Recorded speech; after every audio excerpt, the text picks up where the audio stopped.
Dance Rebellion or whatever this is.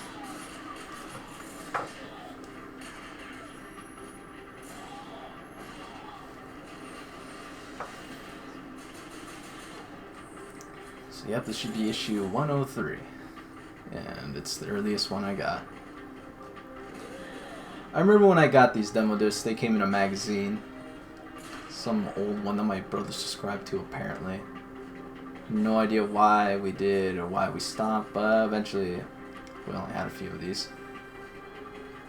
Pretty interesting reads. That's where I learned about stuff like the PS3, Metal Gear Solid 4, and you know how I got all these things.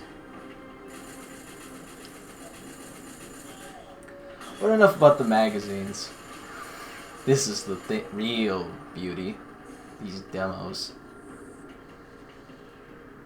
And all the weird advertisements.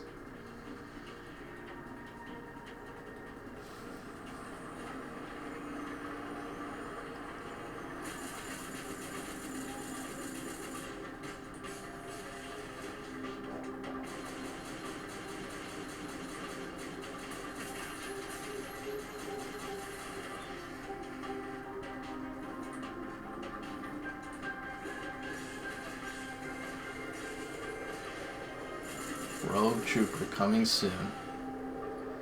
Online gameplay. Oh boy. Must have been fun back in whatever year this was. Oh, finally got the menus recorded.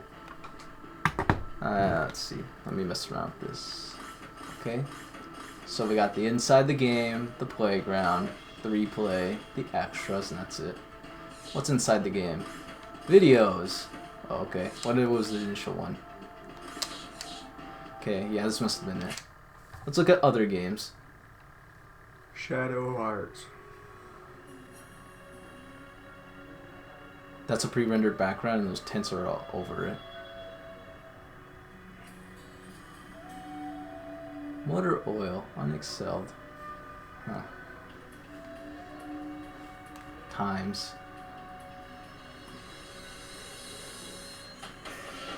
What is this?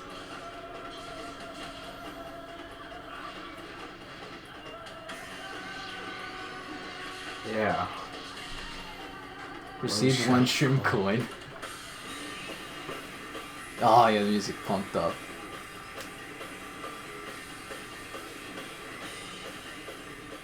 While previous installments of the legendary Shadow Hearts series have immersed its characters in Eastern and European environments, the upcoming third installment, Shadow Hearts from the New World, promises to take gamers and the RPG genre itself in an epic new direction. Looking at the big picture, the main thing that is unique about Shadow Hearts and separates it from other RPGs is that the world and the settings that are seen in the series are based on real-world locations and history as opposed to a fantasy realm. But instead of being tied to those real events, we start twisting the world gradually by incorporating situations that were never possible historically. Thus, the story develops in a strange direction, which is unique to the Shadow Hearts world.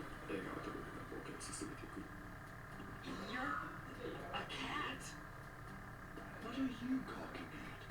What's so unusual about a talking cat these days, anyway? Setting their sights on such American locales as Chicago, New York, and Grange Oh. proved to be a unique departure for the game's designers, and a vivid arena from which to draw new Oh, I better. Okay, we gotta skip these. It's gonna go bad. From New York. Tales of Legendia. Okay, so it's gonna be a trend for all these new, all these early demo discs. They're all really old, like way old. I had these discs older than I had the original PlayStation 2 that I had that I gave to you. So yeah, you know these things are old.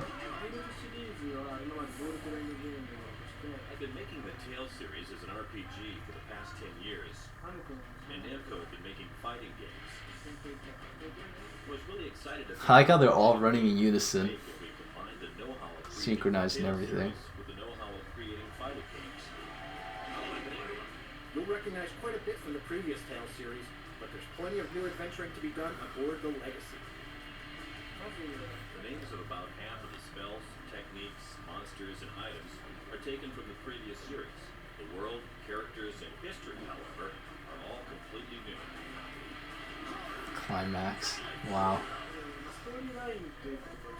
Because RPG games are all about exploring the world, we thought the game wouldn't be fun if the world itself is not attractive. Tales of Legendia takes place on a giant ship called the Legacy. The two main characters, Sunel and Shirley, I like how the FMV is clearly not 60 frames per second, but you can tell that the ripple effect is way smoother than everything else. as they explore the Legacy, Actually, the game's not as smooth as the ripple effect. their own objectives for various reasons. And this story unfolds with a unique cast of dynamic characters thanks to one of Japan's leading animators. We asked Kazuto Nakazawa to do the character designs this time around. As you can see from his recent animations, such as Kill Bill Volume 1, he can really make those characters move fluidly when he animates them. But did you really want all the action to be in the cutscenes in a video game? Capture, and you'll experience a complex yet simple look and feel. People may think that the look of this game is fairly simple. This is a technique cultivated a long time ago in Japan. It is used primarily for theater plays. Oh, sound crackling. I have a bad feeling about this. Non-human characters like monsters were acted out by animators. This is how we created the animation of the dragon. What? Like this. Cultivated by Japan. Yep, that's how we do it. Every time we play a Japanese anime game, we gotta bring that up. Material mapping reflects That's how we talk about. That's how we're gonna explain all the weird movements. Is some guy doing it. shadow allows an expression of color even within shadows. To flesh out the story even more, music was specially composed for the game. When I first saw this game, I felt a warm human quality in the graphics. So I tried to make my music more suitable by adding synthesizers to some songs, while having full orchestral songs as well. Oh, okay. Abandon the ship. Okami. Okami Onimusha. Rated T for teen, of course. Skip button with the start button. Get ready for something new, original, and beautiful. A game that draws inspiration from. I remember when I'm pretty sure I heard this voice, the person here before. Like around this era, I'm pretty sure this person voiced a lot of video game like commercial things, or things like this anyway. Either way, I'm pretty sure I've heard this voice basically. We've always been really good at making realistic type Resident Evil or Devil They May forgot the Cry U in action studios. sort of games in the past. And one of the basic concepts that we wanted to work off here was to take that sort of style and make it more nature-based. And when we tried to do that in 3D realistic graphics, it just didn't look as pretty as we thought it would. Then one of the designers on the team was just doodling one day and came up with this Japanese-esque sort of art style. And when we looked at it, it took our breath away. Ah, beautiful accidents. Or how would Bob Ross put it? Happy accident? Yeah. That's a weird way to call this game. I don't think you should do that in front of people on the internet. He's like, this game's a happy accident. Everyone's gonna take it the wrong way. And then, you know, yeah, flame wars occur. And then you'll on risk. Steam now. It's everywhere now. But it's not Resident Evil 4, which is on everything. You can play Resident Evil 4 on your phone if you wanted. And it's coming on Switch soon. Help the world restore the life essence that has been drained by the revival of this evil character. The game itself is based roughly on a lot of Japanese. Why is the game lagging in this video? Why are you showing the lag? This is how good our game is. Oh. Android. Onimusha. Oh yes, and this is the game that had the deaf composer, the guy who did the Resident Evil DualShock soundtrack. Is it this one or was it another one? I heard they recently had to redo one of these games' soundtrack because of the fact. That was definitely a 60 frames per second cutscene. It is 15 years after the end of the reign of the noble Samanosuke. The clash between good and evil takes place on a new battlefield. The villain, Hideyoshi Toyotomi, has marshaled his Genma demons in feudal Japan. I wish I could walk around on a giant mech. Samurai warriors must wage war, no matter what the cost. This is Onimusha, Dawn of Dreams. A different time and a different game from its predecessors. The Onimusha trilogy.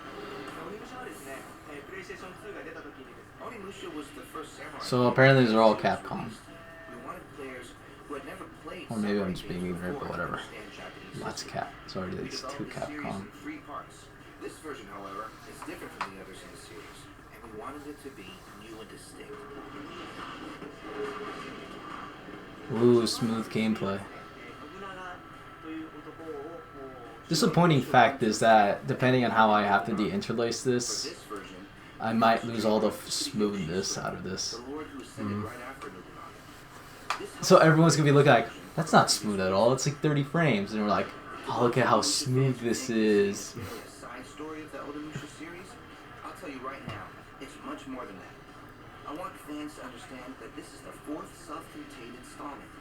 But the reason we didn't put a number on this game is we wanted to fundamentally change the contents of the game itself. Dawn of Dreams features a powerful and flexible new fighting system. It delivers lightning-fast action with 5 playable characters, each with their own special abilities and weapons. And best of all, you can now switch between 2 characters on the fly. Previous Onimusha users had been satisfied with the 1 versus 1 game, but we heard from many users, including those in the US, that they wanted to try some new things. At first, we simply increased the number of players. 5 players, including not only samurai, but also a priest, a gunslinger, and a street fighter. Each of these new players, by himself, would have had a difficult time fitting in the Onimusha universe, so we decided to pair them with traditional Japanese characters. One samurai and one of the other characters would expand Onimusha's action world. Therefore, we introduced the new pair system. It's time for an all-out attack. To another in real time. In addition, while you play character A, for example, you're able to give commands to character B, which you aren't even playing at the moment. You can tell them to wait or whatever you want. The deeper the friendship between the 2 characters... You know, I feel this would be special if we actually knew about this series in whole. Instead, it's like, oh, okay, just a thing. The new dynamic camera system allows you more freedom to move and explore throughout the feudal landscape. And when it's time for a battle, the action gets intense. Environments are constantly expanding as you learn more about each character and master each stage. 今回ステージを楽しむっていうこともこうゲームの遊びの中に入れてます。 Another feature of this game that the players enjoy is the stage system. In a pair of characters, each has a different gimmick. If the players can find and use those gimmicks, they will find another new stage and expand the story.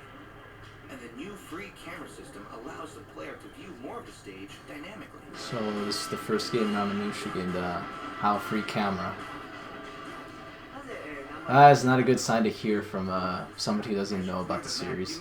I never heard a developer actually talk, like, say gimmick when talking about their game. Yeah, it's probably when you ever hear the word gimmick, you usually think of something bad, don't you? Yeah. Like it's usually has negative connotations behind it. Like, usually they don't just say, yeah, these gimmicks in our game. Or if you're being just, it's the only word you use because you can't control your vocabulary. Your experience and rely on your samurai friends. Or you could be the Sonic series where every game you have is basically somebody's gonna say there's a gimmick in every one. Yeah. You could have the most consistent game since Sonic Adventure, or really, and it would still be a gimmick because all you made it this way. Let's replay. Oh, it's the cool moves. Oh, are we gonna see our old friends here? What? The cool moves. This is Saul. It's Saul again. Rise to Kasai. In this cool move, I'm going to show you how to get Yellow My BC to sell. For the level select screen, I picked Yellow My BC, and I'm scrolling down to the sell, and I'm going to select that. Pick the other character you want, Rao or Toddy, doesn't really matter.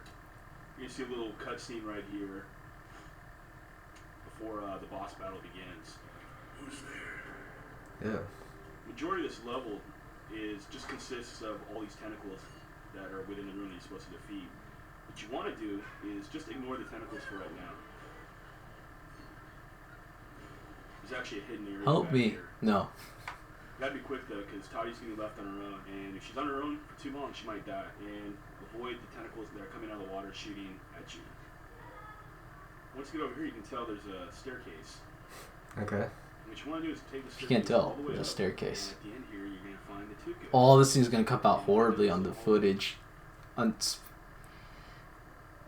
already bad enough whenever dark settings are really easy to mess up or create here. But Sony Vegas crushes blacks in these videos, so all these dark colors just blend in a bit thanks to it. But if I try to reduce it, it just makes the visuals look uglier. Or at least the colors anyway. And it's probably best just to locate Toddy and start working on the tentacle that she's fighting. Anyway, I have no idea what the cool move is here. Anyway, I hope he says, and that's how it's done at the end again. Keep in mind, you gotta do this as quickly as possible. And you just pause the Because game. The other character's gonna be there fighting the tentacles on their own while you're doing this. If the character happens to die, it's game over for you. Also, there's a lot of other hidden Tukus located throughout this game. Good luck finding them all. And that's how it's done. Coliseum Rise to Freedom.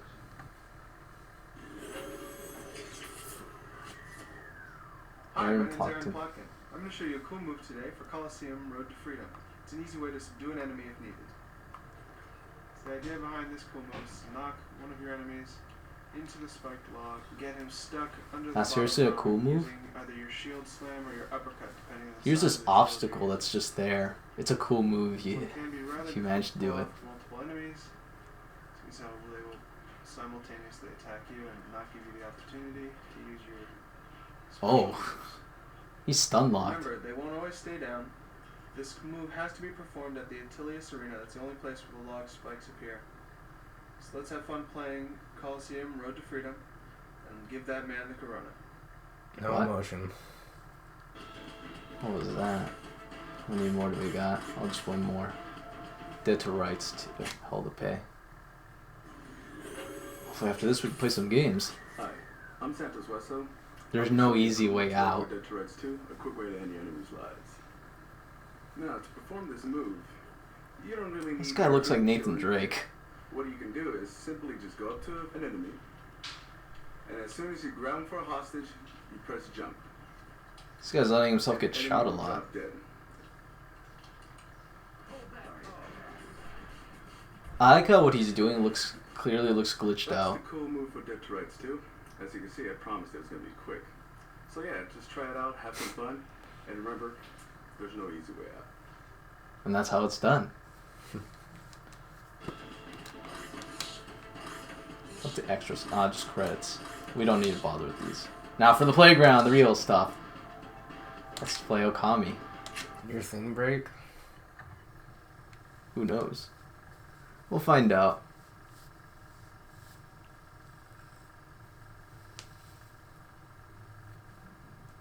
After this thing's...